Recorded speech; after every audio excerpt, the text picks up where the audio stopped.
Espírito Santo. O texto áureo está em 2 Coríntios, capítulo 3, e verso 17. Ora, este Senhor é o Espírito, e onde está o Espírito do Senhor, aí há liberdade. A maioria das pessoas, elas acreditam que a verdadeira liberdade, ela tá na ausência de regras, numa vida sem limite. A ideia é de que quando a pessoa faz a própria vontade, ela tá livre. E muitas pessoas buscam a liberdade no dinheiro, nas conquistas materiais, na autonomia pessoal. E esse versículo bíblico, ele mostra uma natureza libertadora do Espírito Santo, que ele liberta não só do pecado, mas também ele permite que a gente tenha uma liberdade espiritual, uma autenticidade na vida. Que nós podemos escolher entre pecar e não pecar. O Espírito Santo, ele nos dá esse poder para vencer o pecado. E a verdadeira liberdade, ela está em negar a nós mesmos. Por mais que a gente acredite que... Algumas pessoas, acreditam que não é isso, que a liberdade está em fazer a própria vontade. Na realidade, a verdadeira liberdade está em negar a nós mesmos, negar os nossos desejos carnais e viver uma vida em santidade. Liberdade não significa fazer o que a gente quer. A gente só vai ser livre quando a gente fizer a vontade de Deus. Esse versículo, ele é uma declaração poderosa da presença do Espírito Santo e o que ela pode operar na vida dos crentes. A liberdade que o Espírito Santo nos dá, ela não é uma liberdade egoísta, ela é uma capacidade. Essa liberdade é uma capacidade da gente viver de forma plena, livre do pecado, livre da culpa, livre da condenação, livre para negar os nossos desejos carnais, livre para viver em santidade, livre para se relacionar com Deus, liberdade plena, livre para servir a Deus de maneira plena. E a verdade prática: é necessário primeiro conhecer a verdadeira identidade do Espírito Santo à luz da Bíblia, para então poder defendê-la. De fato, se a gente quiser defender a identidade do Espírito Santo, a gente primeiro precisa conhecer o Espírito Santo de forma íntima, pessoal, ter inclusive um relacionamento com ele. Então, para conhecer o Espírito Santo à luz das Escrituras, nós precisamos nos entregar a Ele. Quando a gente entende quem é o Espírito Santo, quando a gente começa a se relacionar com o Espírito Santo, quando a gente compreende o papel importante do Espírito Santo na nossa vida, isso vai nos proteger de ouvir e acreditar em mentiras. Quando nós temos o Espírito Santo habitando em nós temos esse relacionamento com o Espírito Santo, nós vamos ter discernimento espiritual. É através do nosso relacionamento com o Espírito Santo que nós vamos ter o discernimento espiritual. A gente vai ver que o Espírito Santo talvez seja a pessoa menos compreendida da Trindade. A gente vê que, nós vamos ver, no decorrer dessa lição, que algumas pessoas vão ver ele como uma força, outros vão ver ele como uma influência, mas a Bíblia vai dizer que o Espírito Santo é Deus, uma pessoa divina, com todos os atributos e com todas as obras específicas de Deus. E a gente precisa realmente conhecer o Espírito Santo, ter uma vida com o Espírito Santo, para que a gente possa viver essa plenitude da vida cristã. Então, para a gente ter experiências profundas com o Espírito Santo, nós precisamos nos aprofundar nas Escrituras Sagradas, no que diz respeito ao Espírito Santo, e nós precisamos nos aprofundar num relacionamento com ele. Vamos, a partir daqui, entender um pouquinho sobre o Espírito Santo. A leitura bíblica em classe encontra-se em João, capítulo 14, versos 16, 17 e 26. E em João, capítulo 16, dos versos 7 ao 14. Essa leitura diz assim: E eu rogarei ao Pai, e ele vos dará outro Consolador, para que fique convosco para sempre, o Espírito da verdade, que o mundo não pode receber, porque não o vê, nem o conhece, mas vós o conheceis, porque habita convosco e estará em vós. Mas aquele Consolador, o Espírito Santo, que o Pai enviará em meu nome, vos ensinará todas as coisas e vos fará lembrar de tudo quanto vos tenho dito. Todavia, digo-vos a verdade, que vos convém que eu vá, porque se eu não for, o Consolador não virá a vós, mas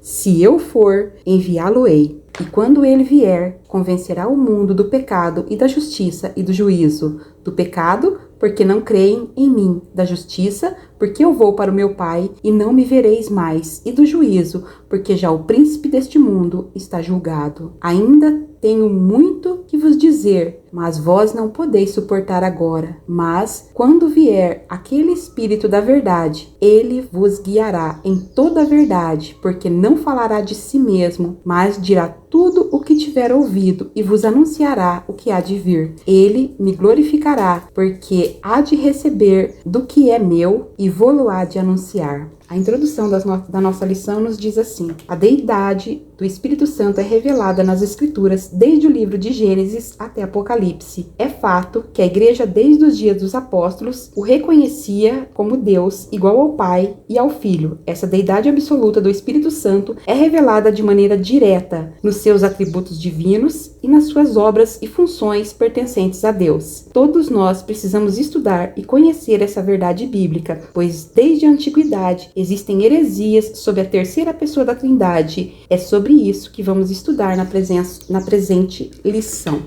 Então, o Espírito Santo é uma pessoa e não uma força impessoal. É alguém que deseja um relacionamento conosco. É Deus, então nós precisamos tratar com reverência e buscar, sim, de fato, um relacionamento profundo com Ele. Efésios 4:30 diz assim: e não entristeçais o Espírito Santo de Deus. Então, somente uma pessoa pode ficar entristecida, o que significa que o Espírito Santo é uma pessoa. Jesus vai chamar ele de Consolador. Então, quando a gente está em momentos de dúvida, momento de dor, o Espírito Santo vai estar sempre no nosso lado para nos confortar, para nos ensinar. Lá em João 16:8 está escrito assim, quando ele vier, convencerá o mundo do pecado, da justiça e do juízo. Isso mostra que o Espírito Santo é que coloca em nós uma necessidade de arrependimento, de transformação. Nós não podemos transformar ninguém, mas o Espírito Santo pode transformar tanto a nossa vida como a vida de outras pessoas. Então, o Espírito Santo, ele nos dá esse equipamento, ele nos equipara, né? Nos equipa, eu dizia assim, né? Para cumprir essa missão. A missão de Deus aqui na Terra. Nós podemos nos completar, ou a nossa missão só vai ser completa com a presença do Espírito Santo na nossa vida. O primeiro ponto da nossa lição, o Consolador. O primeiro subtópico, o outro Consolador. Jesus disse aos seus discípulos que estava voltando para o Pai, mas que continuaria cuidando da igreja pelo seu Espírito Santo, seu Paracleto. Alguém como ele, que teria o mesmo poder para preservar o seu povo. A palavra outro, nessa passagem, é, no grego, allos, e significa outro, da mesma natureza, mesma espécie e mesma qualidade. Se o Espírito Santo fosse uma força ativa, impessoal, conforme o ensino equivocado das testemunhas de Jeová, a palavra correta para outro seria heteros, que significa outro do usual, diferente. No dicionário Vini afirma: o termo allos expressa uma diferença numérica e denota outro do mesmo tipo. O termo heteros expressa uma diferença qualitativa e denota outro de tipo diferente. Cristo prometeu enviar outro consolador, allos, outro como ele, não heteros. Aqui a gente vê que Jesus faz uma promessa extraordinária, né, para preparar os discípulos para sua partida, né? Então Jesus diz que rogaria ao Pai para enviar um outro consolador. Acontece que esse outro consolador pode ter dois sentidos, ou dois significados, né? Como na nossa língua portuguesa, uma única palavra pode ter dois significados, ou dois sentidos, né? A palavra outro aí também no hebraico, ela também tem duplo sentido, ou dois sentidos. E esse fato, ele levou a algumas interpretações equivocadas com relação ao que Jesus falou do Espírito Santo. Então, tem dois termos, né, que pode ser usado ali. Na verdade, Jesus usou um termo, mas como existe dois, como na realidade existem duas palavras, embora ambas tenham significado diferente, elas acabaram confundindo, ou trazendo essa espécie de confusão aqui no que diz respeito ao Espírito Santo.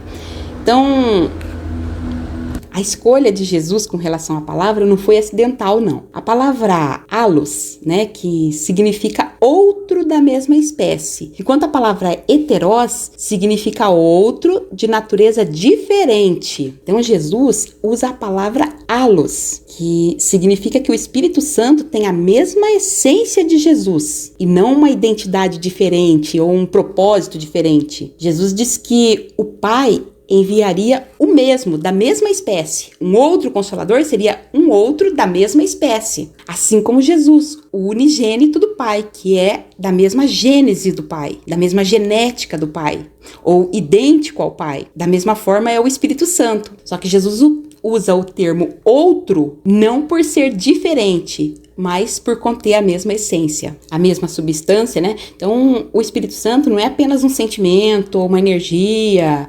O Espírito Santo é uma pessoa divina. Ele atua na vida dos crentes. Ele ensina, ele corrige, ele fortalece, ele cuida, ele guia. Então, era muito importante que o Espírito Santo ele habitasse nos discípulos para dar continuidade na obra de Jesus. Era importante que o Espírito Santo continuasse na igreja ou na vida de quem se converte de fato a Cristo, para que nós pudéssemos sentir ou ter a mesma sensação que tinham os discípulos quando estavam com Jesus em forma corpórea, em forma humana ali junto com eles. Então, a presença do Espírito Santo na nossa vida é a mesma sensação que os discípulos tinham com a presença real de Jesus ali junto com eles. Porque o Espírito Santo, ele tem as mesmas atribuições que tinha Cristo. Assim como Cristo ensinava, o Espírito Santo nos ensina. Assim como Cristo consolava, o Espírito Santo nos consola. Assim como Cristo capacitou os discípulos a pregar, a ensinar, o Espírito Santo nos capacita. Então, o Espírito Santo em nós é a prova de que não é diferente para nós do que foi para os discípulos na época, com a presença real de Jesus. Segundo subtópico, o Paracleto. O termo se refere ao Espírito Santo, mas o dicionário da língua portuguesa afirma que se trata de uma pessoa que defende e protege alguém. O termo grego parakletos vem da preposição para, ao lado de, próximo, e do verbo keleo, chamar, convocar, de modo que essa palavra significa defensor, advogado, intercessor, auxiliador, ajudador. Paracleto, então, é o Consolador. O Consolador é enviado pelo Pai em nome de Jesus para ensinar aos discípulos e fazer lembrar de tudo o que o Filho ensinou e para testificar dele. A palavra paracleto, ela significa consolador, advogado, adjuntor, intercessor, guia. Esse é o sentido, o significado da palavra paracleto. Então, o Espírito Santo, ele não é apenas uma força, repetindo isso, vamos frisar bem isso, deixar isso muito claro, mas ele é uma pessoa divina, enviada para estar do lado dos crentes. O papel do Espírito Santo, o papel do paracleto, ele abrange uma comunicação contínua de Cristo com a igreja, de Cristo com os discípulos da época. Assim como Cristo, ele proporcionava ali uma orientação, um suporte para os discípulos, o Espírito Santo ele promove para nós, ele também proporciona para nós essa orientação, esse suporte moral, espiritual, essa comunhão. 1 João 2:1, ele diz assim, temos um advogado junto ao Pai, Jesus Cristo, o justo. E em Romanos 2:26 diz que o Espírito ajuda nas nossas fraquezas, porque muitas vezes a gente não sabe nem como orar, mas ele diz que o Espírito intercede por nós com gemidos inexprimíveis, ou seja, o Espírito Santo, ele faz essa intercessão nossa junto a Deus. Então, quando Jesus disse que partiria, os discípulos ficaram angustiados, mas ali Jesus prometeu que o Espírito Santo ia ficar para confortar eles, para ensinar eles, para consolar eles, e assim como está em nós, nos confortando, nos ensinando, nos ajudando, nos lembrando, nos direcionando, nos guiando, cuidando de nós em cada detalhe, nos momentos difíceis. 2 Coríntios 3 e 4 vai dizer que o Deus de toda consolação vos console em toda a tribulação. Então, o Espírito Santo, ele nos fortalece quando a gente está em crise, ele nos ensina a viver de acordo com a vontade de Deus. Lá em João 16, 13 e 14, né? Quando vier o Espírito da verdade, ele vos guiará em toda a verdade. E a gente só vai vencer se nós andarmos no Espírito. Como diz lá em Gálatas 5,16. Andem no Espírito e vocês jamais satisfarão os desejos da carne. Porque é o Espírito que nos convence do pecado, da justiça e do juízo. É o Espírito Santo que transforma o nosso coração. É Ele que nos dá essa vida de santidade. O Espírito Santo é o nosso melhor amigo. Terceiro subtópico, seu uso no Novo Testamento. O termo paracleto aparece apenas 5 vezes no Novo Testamento, nos escritos joaninos, 4 vezes no Evangelho, referindo-se ao Espírito Santo. Além dele, o nome é aplicado ao Senhor Jesus e traduzido por advogado. A Bíblia, ela nos ensina a não pecar, mas João vai dizer que se nós pecarmos, nós temos um advogado diante do Pai. Por quê? Porque a própria Bíblia vai dizer que o inimigo nos acusa, ele é o nosso acusador e Jesus é o nosso defensor. Então, Satanás é chamado de acusador, mas o Espírito Santo ele vai sempre estar nos lembrando da obra que Cristo fez e que as acusações e as mentiras do diabo não têm poder sobre a nossa vida. O Espírito Santo ele faz o papel de defesa, né? Ele nos defende, ele nos fortalece espiritualmente, faz a nossa defesa contra as tentações, ele nos convence quando nós estamos errados, quando nós pecamos. Então, assim, a presença do Espírito Santo ela nos leva ao arrependimento. Então, uma pessoa que não se arrepende daquilo que faz precisa pensar que só o Espírito Santo é capaz de nos levar ao arrependimento. Só o Espírito Santo é capaz de transformar a nossa vida. Então, a presença do Espírito Santo na nossa vida vai nos dar essa consciência de que o acusador não tem poder para nos destruir, não tem poder para nos acusar diante de Deus. Ainda que o ser humano é falho e peque,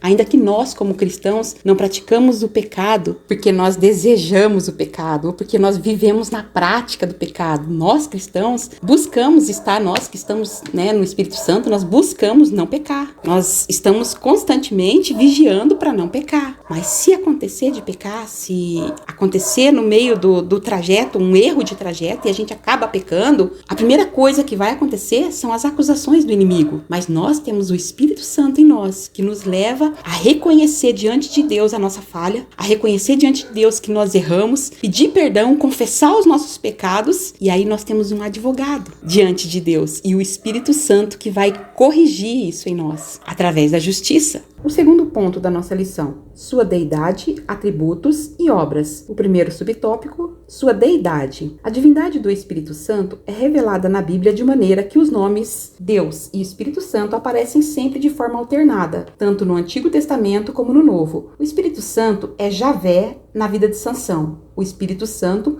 possantemente se apossou dele. No entanto, na sequência, lemos que depois de traído por Dalila, Sansão não sabia que já o Senhor tinha se retirado dele. Assim, tanto o Espírito de Javé e Javé, ou seja, o Espírito Santo do Senhor e o Senhor, são nomes distintos, divinos, usados alternadamente. Fica claro no Antigo Testamento que o Espírito Santo é o próprio Deus. Esse tipo de linguagem na Bíblia mostra que ele é Javé. Compare Êxodo 17:7 com Hebreus 3:7, com Hebreus 3, de 7 a 9. Deus de Israel. Essa forma de apresentação é frequente na Bíblia. Então, a Bíblia, frequentemente, ela vai usar os nomes Deus e Espírito Santo de forma, eu vou usar uma palavra, intercambiável, ou seja, um intercâmbio ali entre Deus e o Espírito Santo.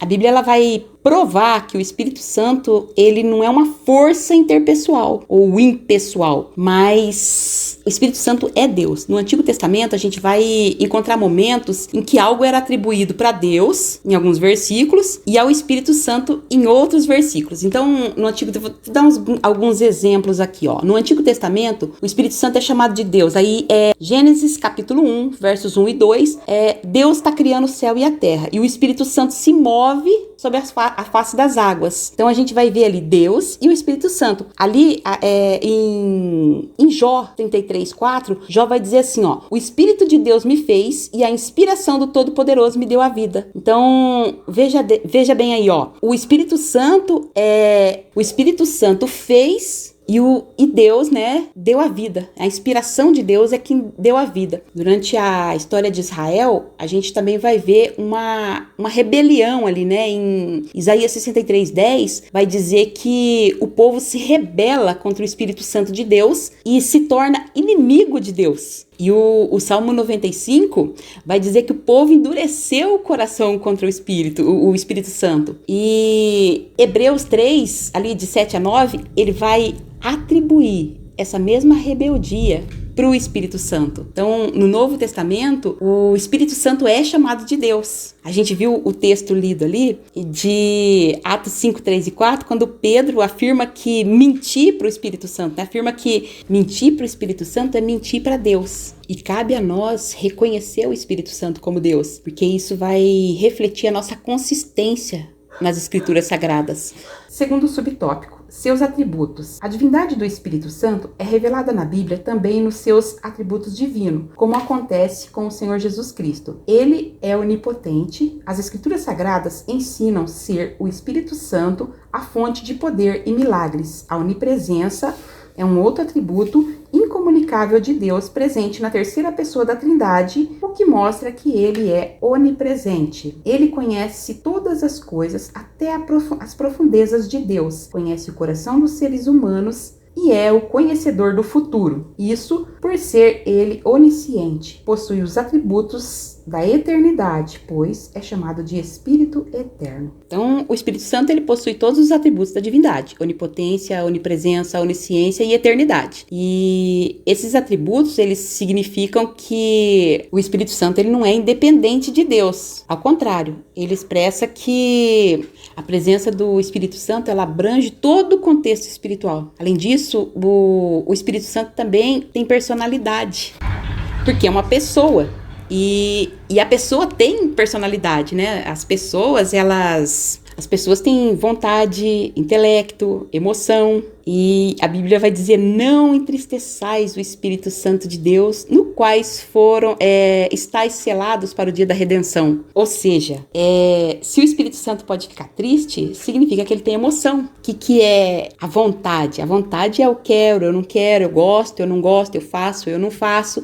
E a gente sabe que o Espírito Santo tem vontade. A Bíblia vai dizer isso. E o que é o intelecto? O intelecto é a razão, o raciocínio, as decisões que a gente toma. E o Espírito Santo é a pessoa que toma essas decisões, que nos guia, que nos direciona. Ele sabe tomar decisões corretamente. E ele tem emoções. A Bíblia vai dizer que o Espírito se alegra, o Espírito entristece, porque as emoções são isso, são sentimentos. Então, o Espírito Santo tem tudo isso. Ele tem a deidade absoluta, onisciência, onipresença, onipotência e eternidade. E também é uma pessoa que se relaciona conosco. E o terceiro subtópico, suas obras. São inúmeras as obras de Deus efetuadas pelo Espírito Santo. Ele gerou a Jesus, dá a vida eterna, guia o seu povo, é o Senhor da igreja, o santificador dos fiéis. O Espírito habita nos crentes, é o autor do Novo Testamento, da vida, é o distribuidor dos dons espirituais. Essas obras são exclusivas de Deus, realizada pelo Pai, Filho e o Espírito Santo. Essas obras divinas evidenciam que o Espírito Santo é Deus igual ao Pai. O Espírito Santo, ele tem suas ações descritas na Bíblia desde o Gênesis até o Apocalipse. Então, toda a Bíblia vai ter ação do Espírito Santo. Então, e é sempre ali juntamente com Deus e Jesus. Isso significa que Deus, ele sempre age de forma trinitária. Na Trindade ali, né? Sempre a gente vai ver a Trindade na Bíblia, né? Pai, Filho e Espírito Santo. Então, as obras do Espírito Santo, elas revelam o caráter, né, do Espírito Santo em toda a narrativa bíblica. O Espírito Santo, ele teve um papel fundamental, uma contribuição no ministério de Jesus durante todo o período que Jesus esteve aqui na Terra. E foi isso que Jesus deixou para os crentes, foi isso que Jesus deixou para os discípulos, foi isso que Jesus deixou para a igreja. Essa contribuição, essa participação do Espírito Santo na nossa vida. Então, o Espírito Santo, ele não é um agente passivo dentro da Trindade. O Espírito Santo, ele atua de forma ativa na Trindade, sendo uma pessoa. E o terceiro e último ponto da nossa lição: heresias antigas e novas. O primeiro subtópico: as primeiras heresias. Não havia consenso sobre o Espírito Santo no Oriente nas primeiras décadas depois do Concílio de Nicéia. Havia diversas interpretações. Os arianistas. Ario considerava também que o Espírito Santo como criatura, embora esse tema tivesse fora das discussões na época, pois o foco dos debates estavam no Filho, Eunômio. Um dos arianistas mais radicais considerava o Espírito Santo como a mais nobre das criaturas produzidas pelo Filho, a pedido do Pai. Dizia que o Filho é o criador do Espírito Santo. Tropicianos. Era uma seita do Egito, cujo nome vem de tropos, figura. Atanásio assim o denominou por causa da exegese figurada deles. Diziam ser o Espírito Santo um anjo e uma criatura. Pneumatomacianos. Surgiram depois dos tropicianos. O termo pneumatomachoi vem de pneuma, espírito, e makoiman, falar mal, contra. Eram os opositores do espírito. Eustáquio de Sebaste foi o principal defensor dessa heresia. O movimento negava a divindade do Espírito Santo. Então, o Espírito Santo, ele não é uma influência, ele é o Deus que habita dentro de nós e nos capacita a viver uma vida santa, uma vida cristã, uma vida de santidade. E a gente vai ver essas 3 heresias aqui: os arianistas, os tropicianos e os pneumatomacianos. Então, assim, os arianistas, a gente viu nas lições passadas, né, os arianistas, e falando a respeito de Cristo, né, de Jesus, e agora nós vamos ver eles novamente com uma outra heresia a respeito do Espírito Santo. Então, eles diziam que o Espírito Santo era uma criatura, uma força criada por Deus. Só que a palavra de Deus diz que o Espírito Santo é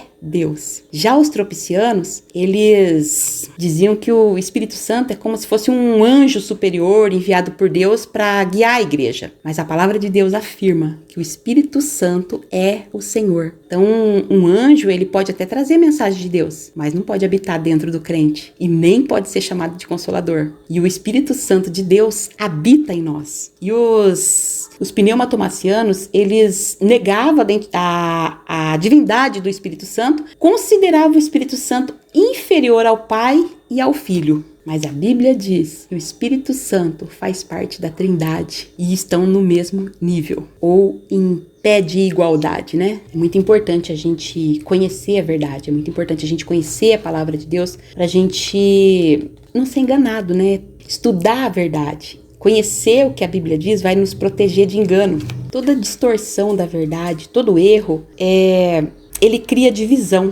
Afasta as pessoas da verdade, afasta as pessoas de Deus, gera conflito entre as pessoas. Então a gente tem sempre que ficar com o que diz a palavra de Deus, com o que diz a Bíblia. E o segundo e último subtópico: as heresias na atualidade. O grupo religioso das Testemunhas de Jeová é seguidor da antiga linha teológica dos arianistas. Seus líderes negam a divindade e a personalidade do Espírito Santo em sua literatura. Grafam seu nome com letras minúsculas. Por exemplo, a tradução do Novo Mundo substitui o Espírito Santo por uma força ativa de Deus e usa a expressão "e todos ficaram cheios do Espírito Santo", com letra minúscula. A expressão hebraica Ruach Elohim, Espírito de Deus, aparece 11 vezes no Antigo Testamento e somente nessa passagem é traduzida na tradução do Novo Mundo por força ativa de Deus. Então não é novidade. Desde o tempo dos apóstolos, Satanás sempre tentou distorcer a verdade sobre Deus, sobre a igreja. Então as Testemunhas de Jeová, elas negam, né, a revelação do Espírito Santo.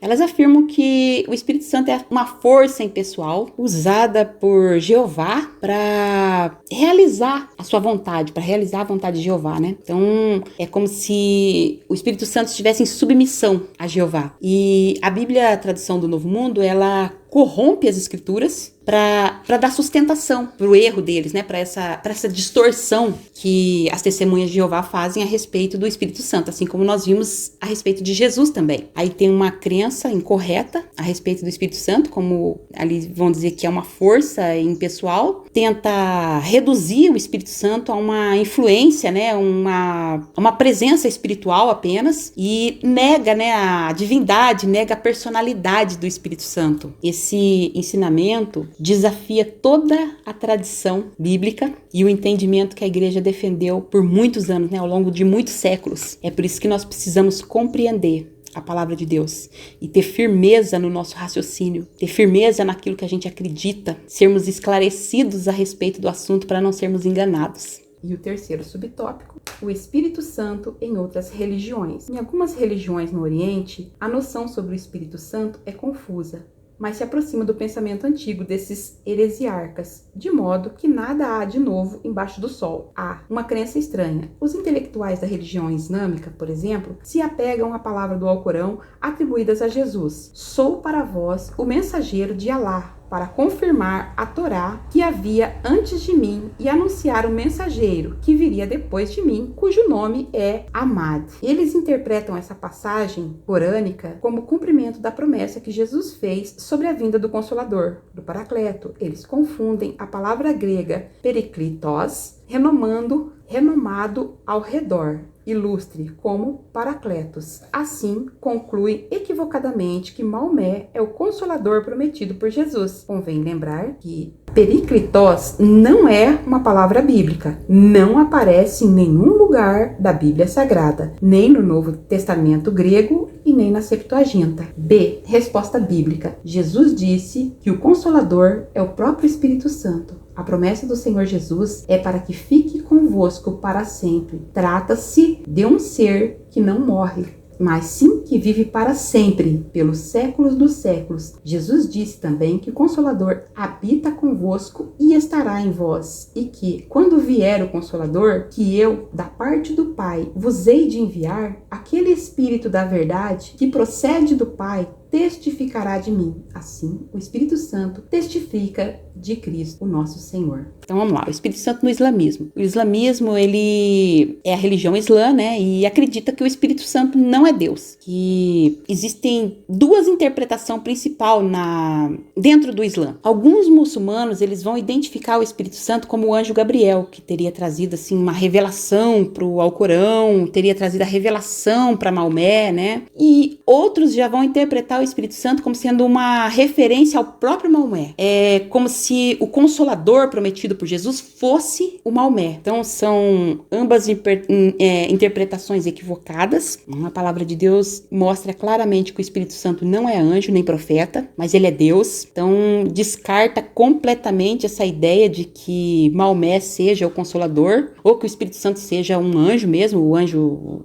Gabriel ali, o anjo ou qualquer outro anjo que trouxe a revelação do Alcorão. A verdade é que toda interpretação errada dos textos bíblicos ou das escrituras sagradas, elas levam à conclusão errada, que acaba distorcendo a verdade da Bíblia. Por isso que é muito importante a gente ler a Bíblia, para a gente ter essa compreensão. É óbvio que é importante a gente participar de um estudo bíblico, a gente ouvir um estudo bíblico, mas é muito importante também a gente ler a palavra de Deus, buscar o discernimento e a revelação do Espírito Santo com relação à palavra de Deus. É muito importante para a fé cristã que a gente tenha uma interpretação correta da Bíblia, que a gente compreenda, tenha uma compreensão correta da palavra de Deus. E que a gente tenha, assim, de forma muito clara a visão correta do Espírito Santo, a visão correta, o papel correto do Consolador, quem é a pessoa do Espírito Santo. Então é muito importante a gente reconhecer o propósito do Espírito Santo, a missão do Espírito Santo.